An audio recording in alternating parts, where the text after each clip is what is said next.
George with the Dollar River Mop. And I'm Gory Vincent from the Walled Lake Penny Saver. And we're the Dollar Show critics. We go to the theaters where William Shatner is still rescuing 911. I thought 911 rescued people. I know, I thought so too, but apparently it's all a hoax. And this week's Dollar Show, thanks to some money we found on an AMC gift card, is an early review. This week's feature is the highly anticipated new Star Trek movie from producer, writer, director J.J. Abrams, who gave us Lost, Alias, and a bunch of other shows that I didn't really watch. What does J.J. stand for?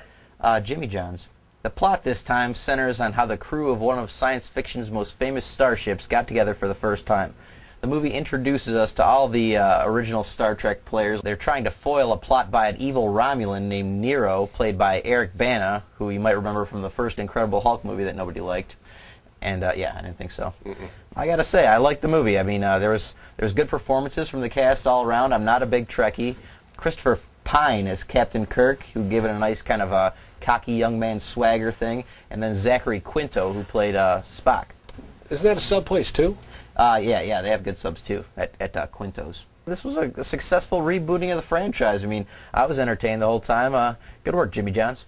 Yeah, you know, Gory, I enjoyed this movie too, at least for the first hour and a half. I think the last 10 minutes of this movie was just complete BS.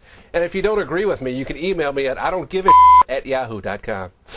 Yeah, you really had a problem with those last 10 minutes. Yeah, the last 10 minutes were just unplausible. Yeah, I just didn't buy any of that crap. It just... You didn't like the way it kind of messed around with the original series mythology. Yeah, and the person who did McCoy, I really enjoyed him. I mean, he had all the mannerisms down, and he even had the classic line, and he said, "Damn it, I'm a doctor, not a physicist." It's funny, though, because not all the actors did, you know, an impression. Like the guy who does Kirk, Chris Pine, he doesn't do a William Shatner impression in the role at all, but he does... It's far for the better. But he does kind of capture the essence of that character. But you're right, the guy who did Bones did a dead-on... who was the actor who played him? You might know. DeForest Kelly. DeForest Kelly, that's right. DeForest, there you go. Excuse me. Which is a weird name if you think about it. It's like if there's a town called Kelly and you wanted to cut it down all the trees, you'd say, let's DeForest Kelly. The guy did a great job playing the role. No, he and it was really with a full loving tribute to you, DeForest. Yeah, and the guy who did Chekhov, they say he was 17. And what the hell's he doing on a starship when he's 17? And of course, Scotty that came by later, he was just a stereotypical Scotsman.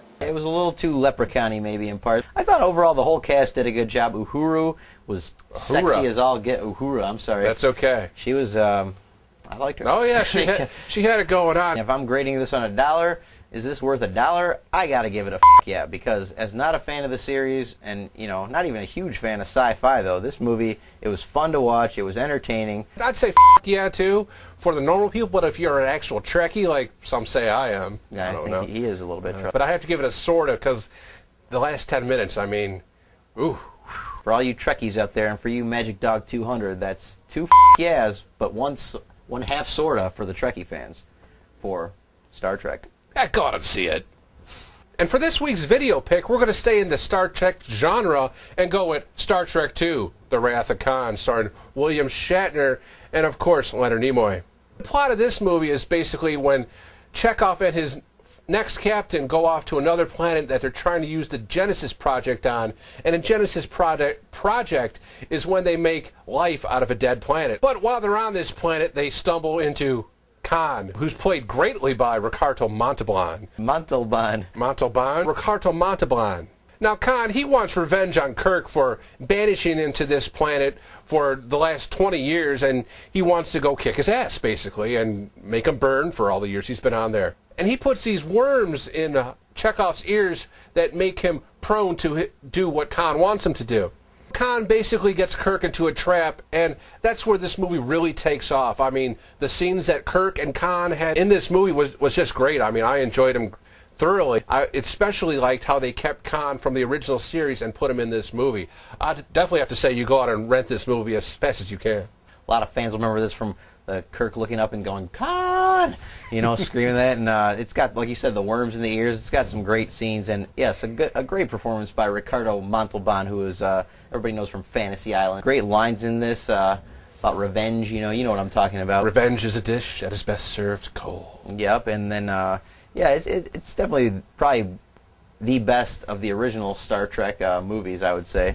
Just rent Star Trek too. Just go out and do it. And we'll be back next week with another Dollar Show and another DVD pick. Until then, we're the Dollar Show critics, and we'll see you.